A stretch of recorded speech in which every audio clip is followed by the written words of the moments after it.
Good morning, everyone.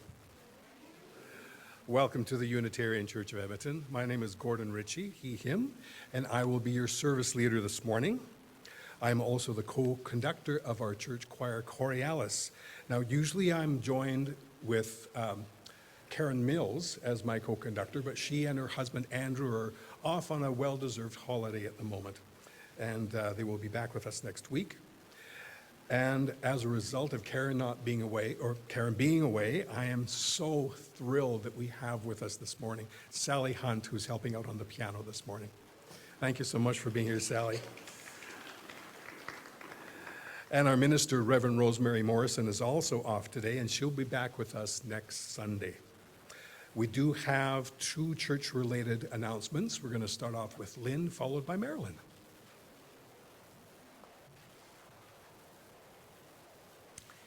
Good morning, I'm Lynn Turvey. My pronouns are she, her, and I'm here to remind you about the Big Splash Canvas Wind-Up Party. This is a celebration of the end of our Canvas month of March, and it's going to be fun. We're going to have entertainment, spaghetti supper, and a goods and services auction, with lots of neat stuff that we're hoping you will contribute and put your thinking caps on. So people have asked, well, what should we do? Everybody has a talent or a skill or something that they can do that somebody else would love to learn or take advantage of. So for example, could you cook a dinner for 4? Could you have a backyard barbecue? Could you have a mystery night dinner? Could you offer some entertainment for an evening? Could you, what's some other things? Make jam? Make muffins? I'm hearing over here. Oh, and someone has told me that they might consider having a chocolate making event. She's really good at chocolates, and perhaps we know who she is, but she is thinking she might offer that event. There's also, I know someone who's really, really proud of his pickup truck. And he might be offering like a load, to take a load somewhere in his pickup truck, or pick something up in his pickup truck, or something of that nature. Yeah, that's him. Anyway, your imagination is the limit, really, of what you might be able to do, and some things can be really fun, and we'll make a real event of it. These forms are out on the membership desk, and just pick one up and think about it, what you might be able to donate for the auction, and then slip that back here into into Rosemary's mailbox, or online in our Friday email. There's really good information about this whole event, and places that you can link to provide your volunteer support, because we also need people to help with the cooking and with the cleanup, of course, always. And also there's a place where you can get this online, so you can fill it out there. But give some thought to that. It's going to be fun. I remember when we used to have friendship dinners, and everybody enjoyed them. And so we're hoping that this will be carrying on with that tradition. And a thank you for the canvas.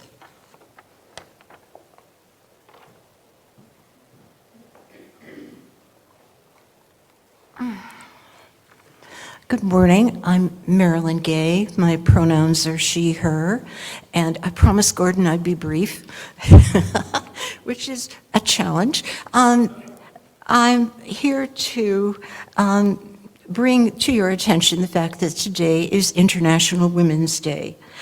We aren't having a special celebration here at the church, but we can all celebrate in our own ways by thinking of an important woman in our lives, or in our history, or in our culture. We might celebrate with a hug, a card, a phone call, or visit a favorite family album to revisit a photo of someone who's no longer with us. Everyone who identifies as a woman, be they cisgender or trans, is a woman here at the Unitarian Church of Edmonton, and they're all equally celebrated on International Women's Day. Every woman at UCE plays a special role. We celebrate their volunteering, their leadership, their modeling of UU principles and practices. And when I think of a person who exemplifies these things, I think of Audrey Brooks. Yeah, surprise. Okay, it is fitting that the United Nations has declared this day as International Women's Day, supporting equality and protection from abuse worldwide. It is a day to recognize women's achievements and to encourage empowerment. Now, in our hymnal, we have a hymn entitled Bread and Roses, and that is the anthem of the women's movement, which was sung and marched and celebrated since 1906. And one of the lines, I think, is very meaningful to me and to us. It says, "The rising of the women is the rising of the race." So, happy International Women's Day to all of you. Thank you, Marilyn. We have one last-minute announcement. That's from Allie.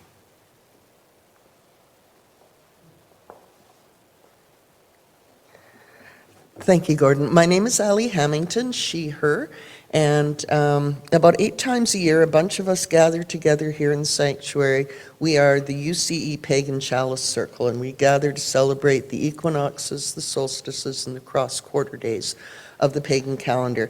And this month, on the 20th of March, we will be celebrating the spring equinox, Ostara, at 7 p.m., and I would like to extend an invitation to all of you to join us. Thank you. Thanks, Allie. The Unitarian Church of Edmonton is a liberal, religious, multi-generational community. We celebrate a rich mosaic of free-thinking, spiritual questing individuals joined in common support and action.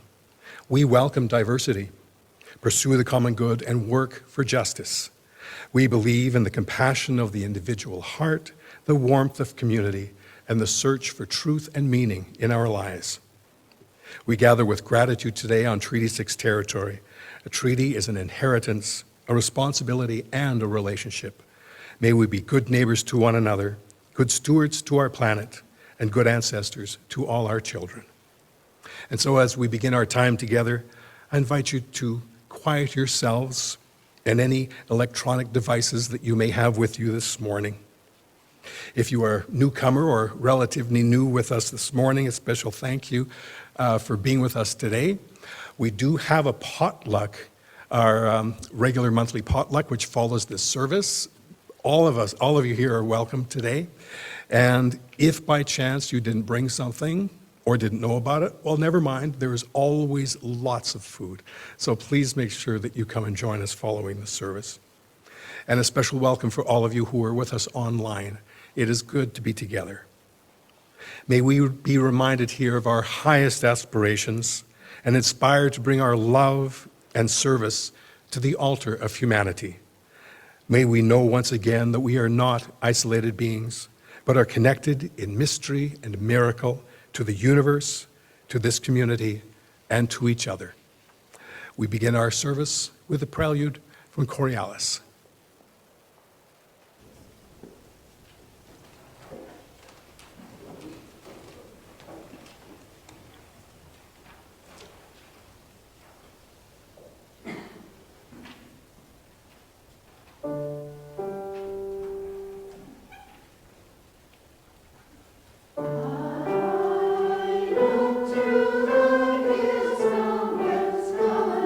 Salvation.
Our opening words are by Annie Dillard.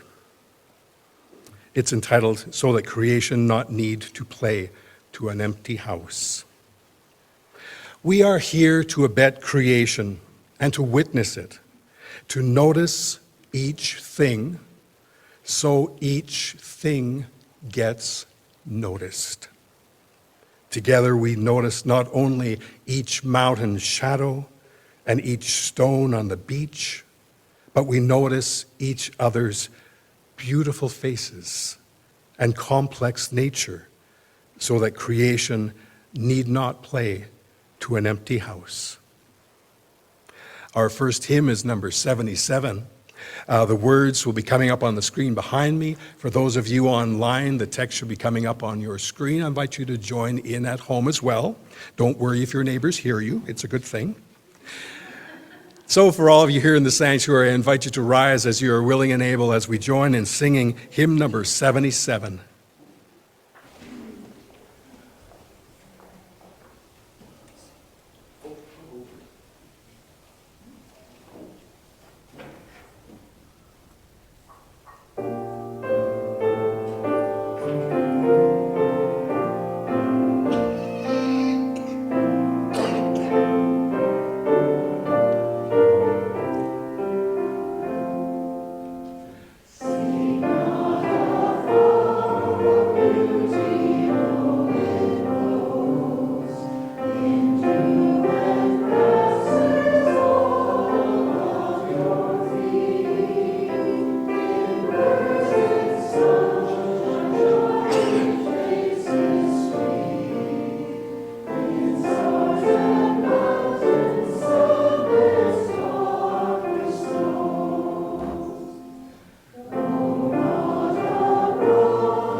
The flaming chalice is a symbol of our Unitarian tradition, and there are churches all over the world on Sunday mornings and throughout the week as well that light their chalices.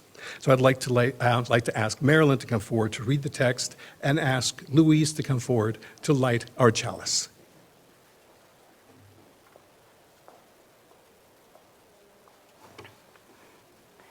Around us, light is returning.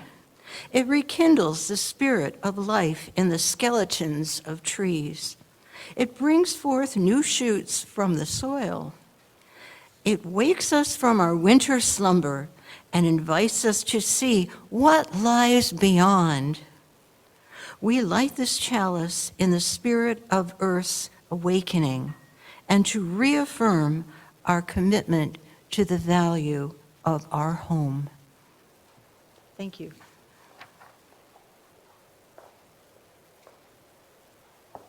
Thank you both. As Marilyn mentioned earlier, it is International Women's Day, so we have a special candle that we would like to light at this time. And I would ask Reverend Audrey Brooks to come forward to light our chalice, or our special candle this morning.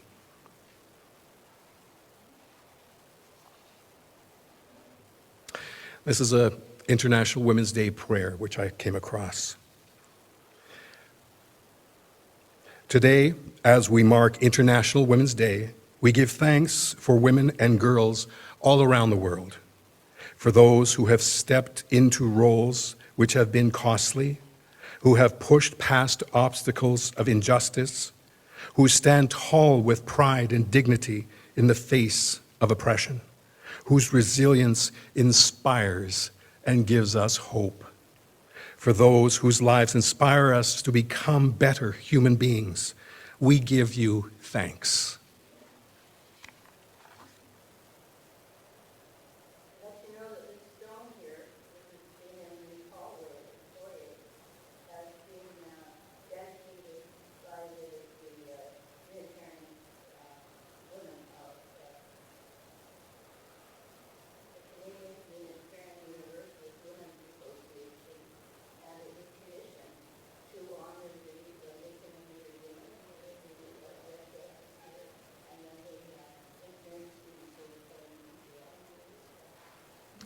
For those of you who are online who may not have heard, this particular stone that we have in the sanctuary is dedicated to the memory of murdered women with the Red Dress Society, and also women who have been murdered throughout the world. For our first reading, I would like to invite Nicole to come forward, please.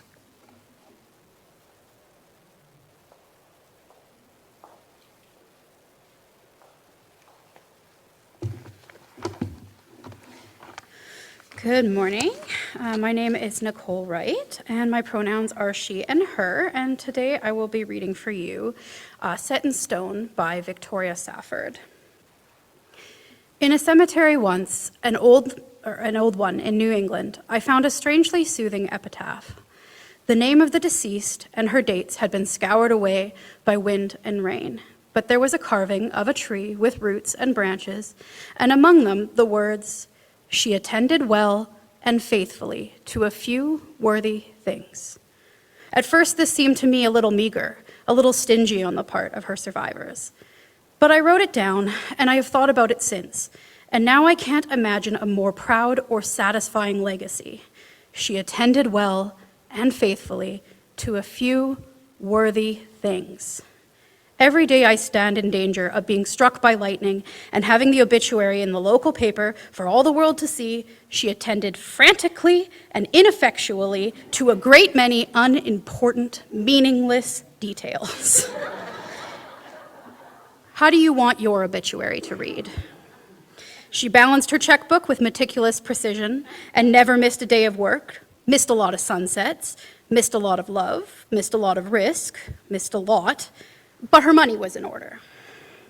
She answered all her calls, all her emails, all her voicemail, but along the way, she forgot to answer the call to service and compassion, and forgiveness first and foremost of herself. He gave to and forgave sparingly, without radical intention, without passion or conviction. She could not or would not hear the calling of her heart. How will it read? How does it read? And if you had to name a few worthy things to which you attend well and faithfully, what, I wonder, would they be? Thank you.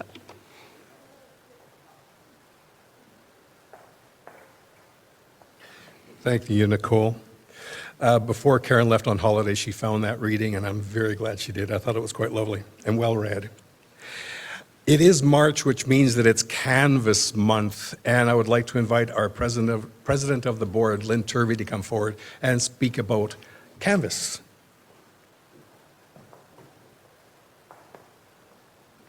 Thank you, Gordon. Yes, it's me again. I am Lynn Turvey. I'm currently the president on the Board of Trustees, which also includes Vice President Sue Lynch. There, yeah. Secretary Susan Rattan, Treasurer Andrew Mills, who's on a beach in Hawaii, or in Mexico right now. And we have trustees Wendy Smith there, and Declan Kiley, who might be up there. We also had Gerard Hayduck as a trustee, but he had to resign due to personal reasons recently. I wanted to name these folks because their role is incredibly important, and no more so than now, when we are considering the budget for presentation to the congregation at the AGM in May. Treasurer Andrew Mills and his finance team of Ruth Marriott, David Ray, Brandy Moeller-Reed, and Tony Wong are preparing the budget. March is typically Canvas Month, as you heard, and it's been called Canvas for decades, I believe. It means to ask for support. That's what Canvas means. But some churches and other organizations use the term stewardship campaign. Stewardship, yes, is asking for support, but it goes a step further because stewardship means to care for something important. UCE is important to many people individually, and I believe to the wider community as well. It's a place, it offers connection and an antidote to isolation in this often impersonal world. The people I just named are volunteering because they see value in this spiritual home. What does UCE mean to you? Pledging your year-long financial commitment is a reflection of that. Your pledge of a specific amount, often through regular monthly contributions, gives the board something to work with to ensure that we'll be able to carry on providing this loving sanctuary in the coming year. So please give serious thought to what you can afford. Pledging a monthly amount can be an easier way to budget, but if a lump sum contribution is better for you, then by all means, go ahead, bring it on. You don't have to be a member to pledge. We have many friends who give this way as well. So pledge forms are at the back, here in the sanctuary on the table. They're available on the website. You will have received one in the mail if you pledged last year.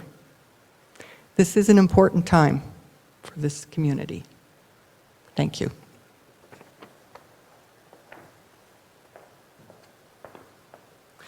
Thank you, Lynn. And now it is time for us actually to share our abundance. Our community is entirely self-governing and self-supporting. One of the privileges of our free church tradition is to provide all of the financial support for our many ministries from among ourselves. Generosity, therefore, is a spiritual value that we recognize as central to our personal and institutional well-being. In addition to supporting this church community, we also make a monthly commitment beyond our walls. 1/2 of the unidentified cash received is given to an outside organization, sometimes local, sometimes national, sometimes international. For the month of March, we are sharing our abundance with Wings of Providence. And as the offering is collected, I'd like to tell you a little bit about this wonderful organization. It's also referred to as Wings. Wings saves women and children who are escaping domestic abuse by delivering secure, long-term housing and wraparound support services to help families 24/7. Wings creates a safe and welcoming home for women and children. Their trauma-informed approach, intensive counseling, on-site childcare, life skills training, as well as child and youth programs encourage healing for the whole family. They deliver programming with kindness, compassion, and provide transformational support that changes the lives of women and children. For those of you who are online, I encourage you to visit the Wings for Providence website to make a donation. So we thank you for your generosity and your support. With our time, our talent, and our money, we support the work of this community and the Unitarian Universalist tradition. And once I get to the piano, we will receive the offering and sing together From You I Receive.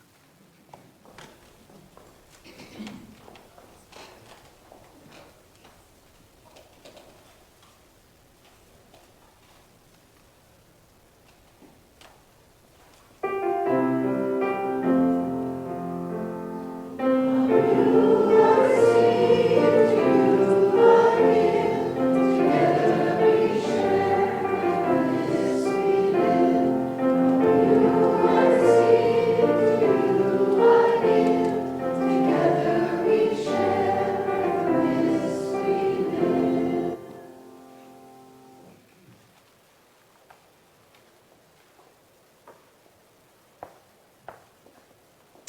Thank you all.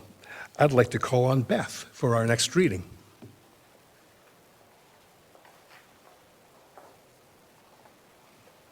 My name is Beth Storheim, pronouns she, her. I'm presenting a reading titled Distraction by J.W. Bertolotti. Your life isn't only what happens to you. It's what you let in. It's what you linger on.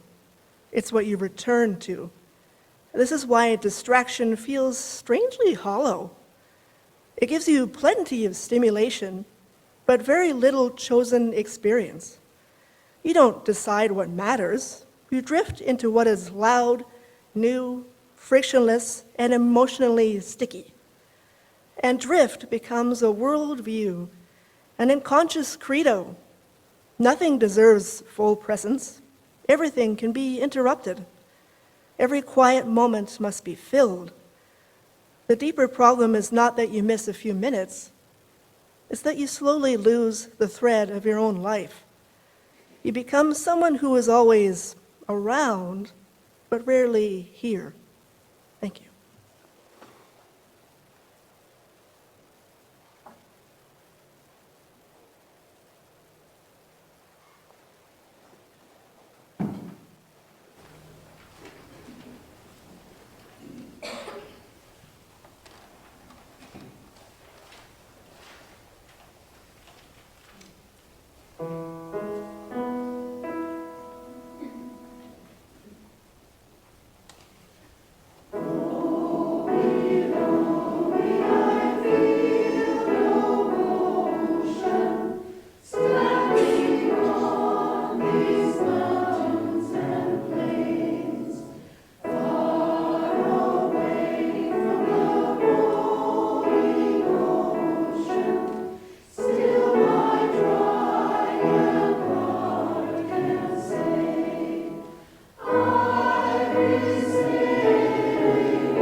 time in the service to enter into a moment of reflection, meditation.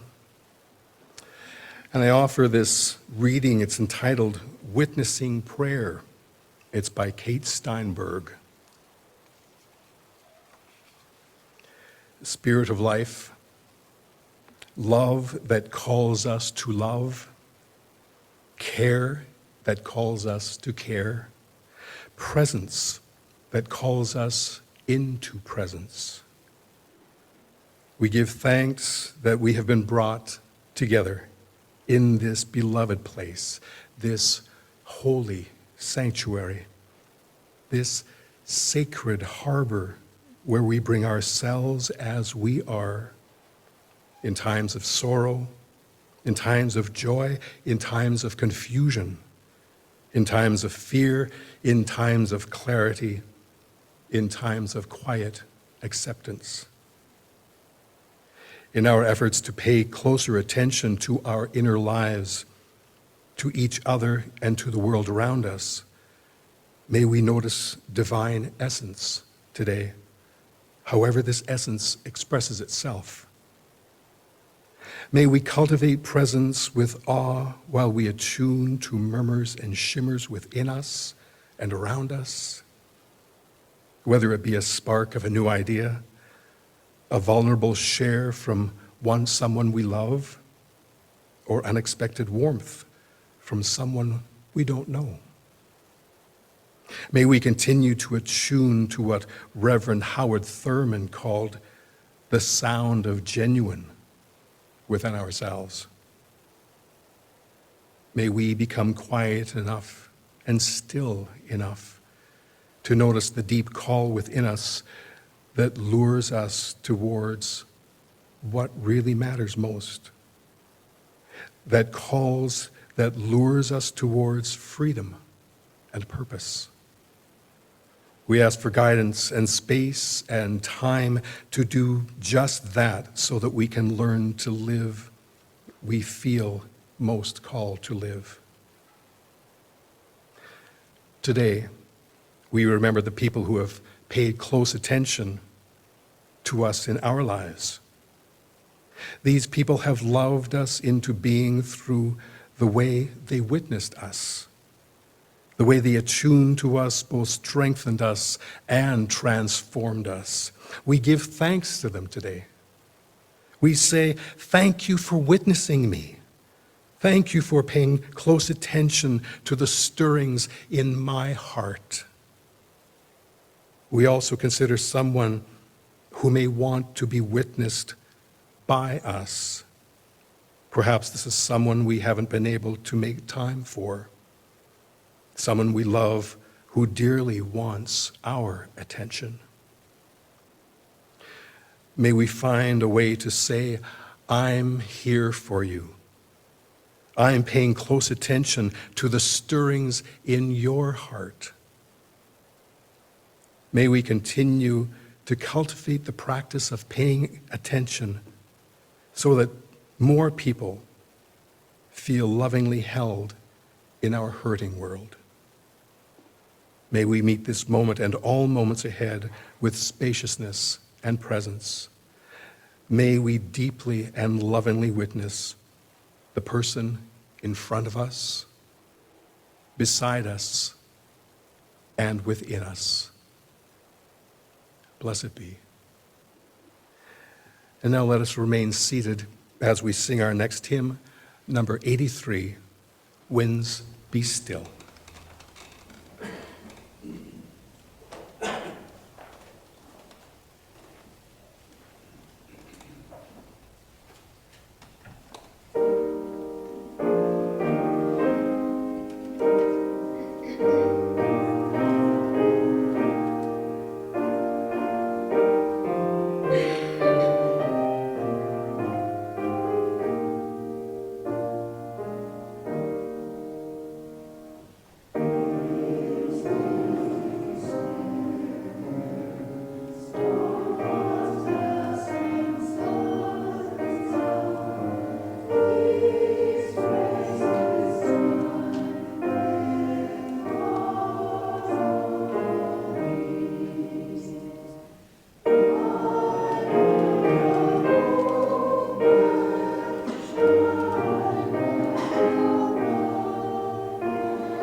Sunday we take time to acknowledge the joys, the concerns, the sorrows, the challenges that not only affect our own lives personally, but also the lives of those around us in our community, but also thinking about those globally.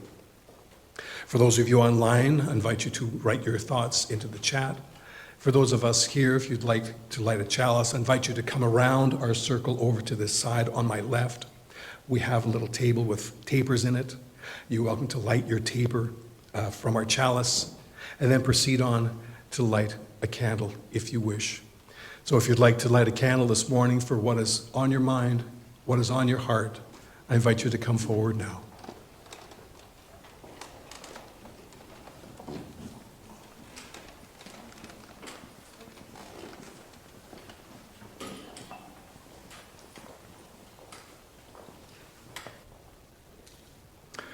Many candles lit this morning, candles that are illuminating the darkness, dispelling concerns, even though they're still there. May, as we acknowledge these candles and pay witness to those who have lit candles, may we know that we are never alone.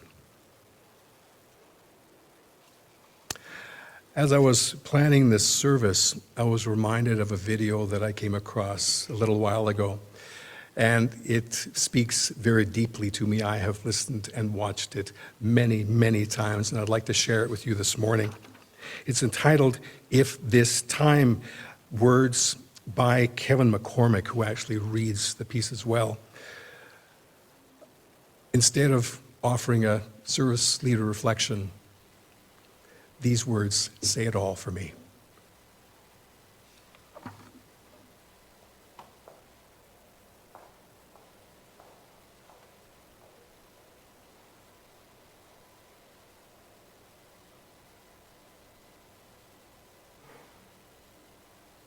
Invite Carol forward for our next reading.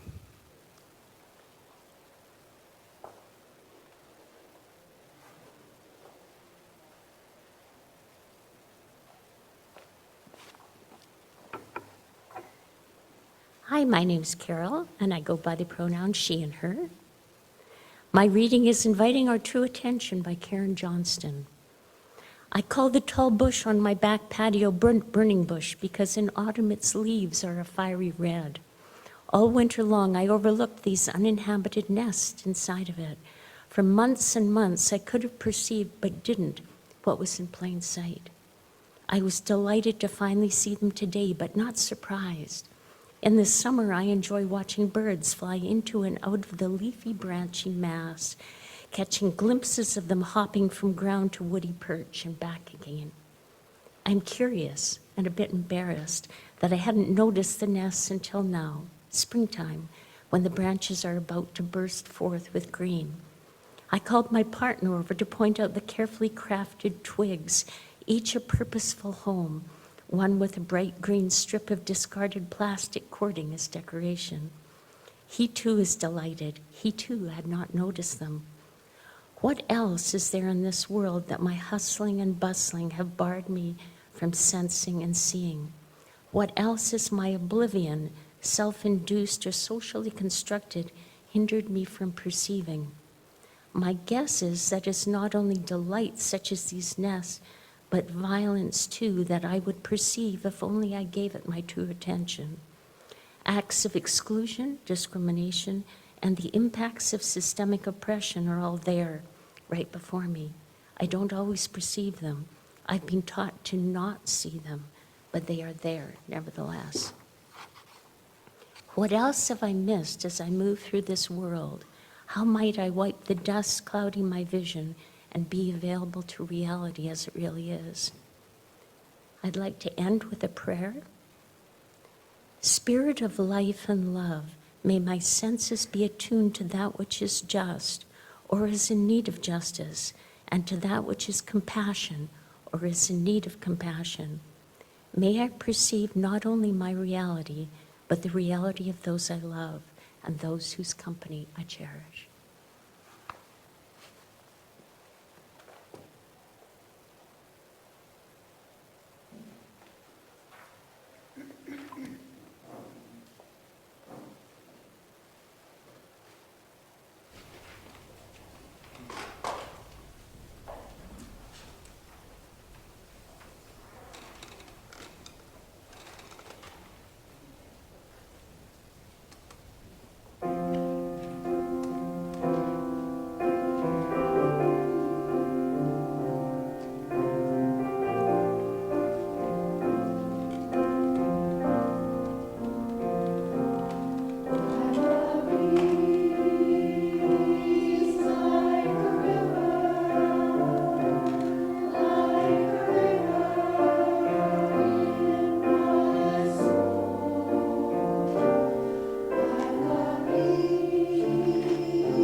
We have a responsive reading now.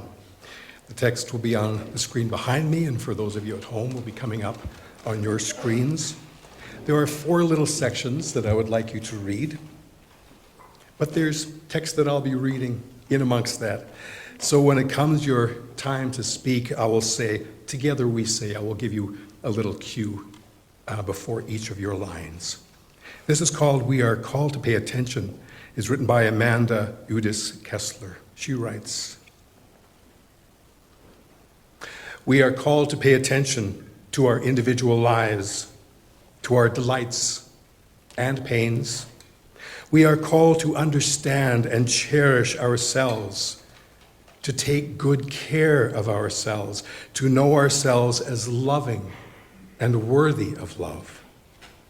In paying attention to ourselves, we give thanks for all that is good in them and work to make the best decisions we can to help us live fully and joyfully. Together we say, today and all days, we are called to pay attention. We are called to pay attention to the people in our lives, to celebrate their joys with them, and to tend to them in their struggles. We are called to bring our compassion, kindness, and patience to our relationships, even as we are grateful for the compassion, kindness, and patience others show to us. In paying attention to the people in our lives, we give thanks for their presence and work to support them to the best of our abilities. Together we say, throughout our lives, we are called to pay attention. We are called to pay attention to the society in which we live. We are called to understand the ways in which the lives of people we don't know and will never know are made harder by political and economic policies that value some kinds of people over other kinds of people. In paying attention to our society, we give thanks for the many people who are working for justice for everyone. And we join in working with them so that all people are treated with dignity and worth they possess. Together we say, in all that we do, we are called to pay attention. We are called to pay attention to the natural world around us. We are called to understand how the decisions how our decisions help the natural world to flourish or cause it harm. In paying attention to the natural world, we give thanks for the ways it sustains and enriches our lives.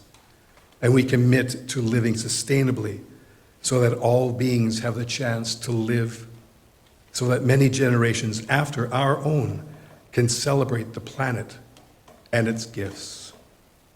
Together we say, love, compassion, gratitude, and the demands of justice call us to pay attention. As we pay attention, we bless ourselves, each other, our society, and the world. And so let's celebrate the web of life as we sing our closing hymn. It's number 175. I invite you to stand as you are willing and able as we join in singing. We celebrate the web of life, hymn number 175.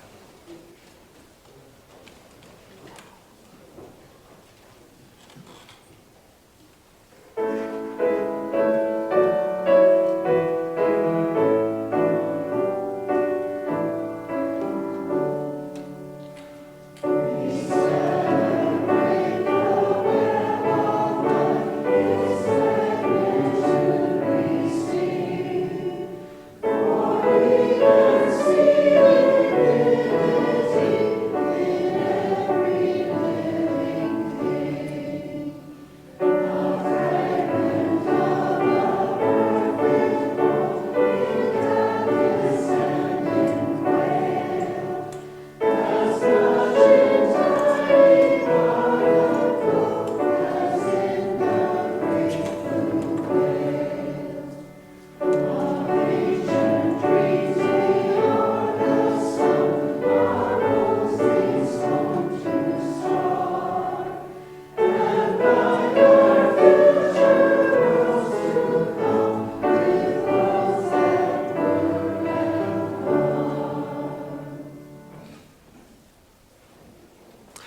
have a seat, please. I would like to invite Marilyn and Louise forward as we extinguish our chalice this morning.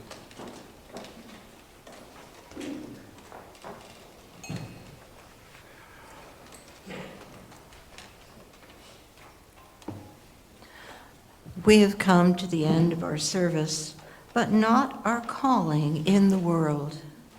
We close our time together with the humble reminder that justice and equity are our spiritual practices to embrace.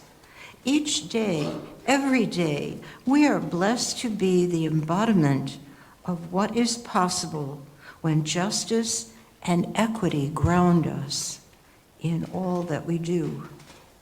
May we go forth with the light and warmth of our chalice in our hearts until we are together again. Doesn't that sound a lot like our closing song? May we go forth with the light and warmth of our chalice in our hearts until we are together again.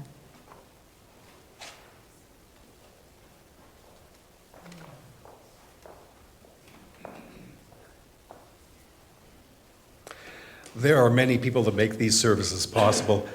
So I want to thank Sally, first of all, for being with us this morning. Real treat having you here. Of course, Chorealis for putting up with me while Karen's away. That's a feat. That's a feat. Yes, congratulations, choir. All of our tech people, Karen for doing slides, our amazing tech team. Those here, I always want to say those here in the studio, those here in the sanctuary, and those who are with us online as well, all of our volunteers, ushers, and coffee makers. It's so much appreciated. Office staff as well.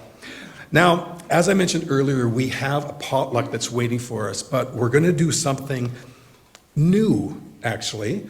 I have written a grace that I would like to teach, Chorealis would like to teach you, that we will sing before we have a potluck.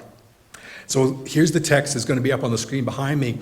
Robert and I were in Vernon, BC a number of years ago, and we were just leaving a little pub, and I came across this text that I thought was really quite lovely, so I took a picture of it.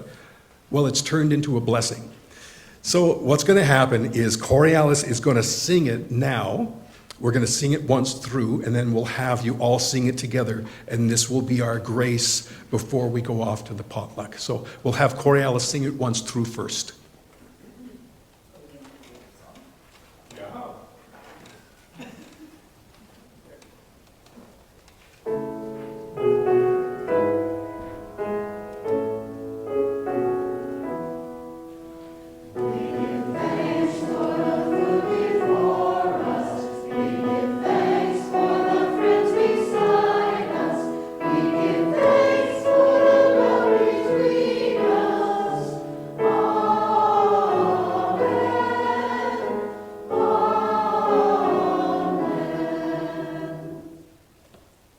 Okay, so for the first time in human history, we will all sing this together.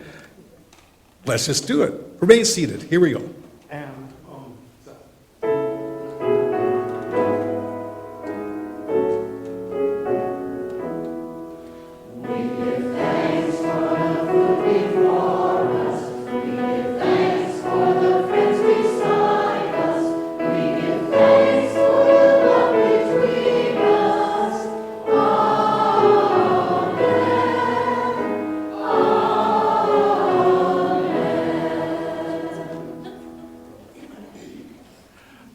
Consider ourselves and our food having been blessed. Chorealis has a postlude, and then we will sing Carry the Flame.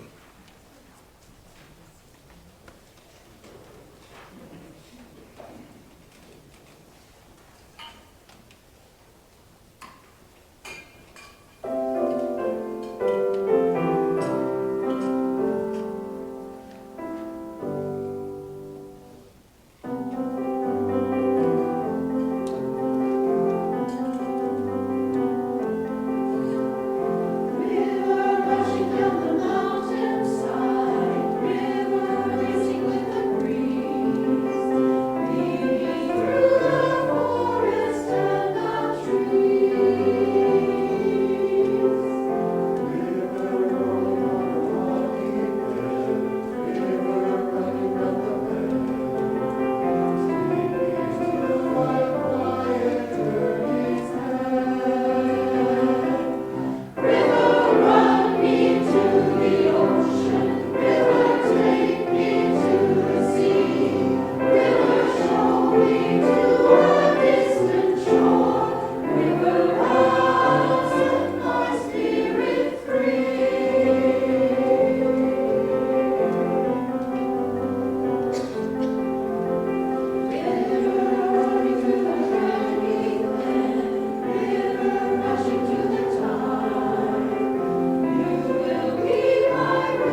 Again, thank you all for being with us this morning. I invite you to rise as you are willing and able. Join hands if you wish to do so as we join in singing our closing song, Carry the Flame of Peace and Love.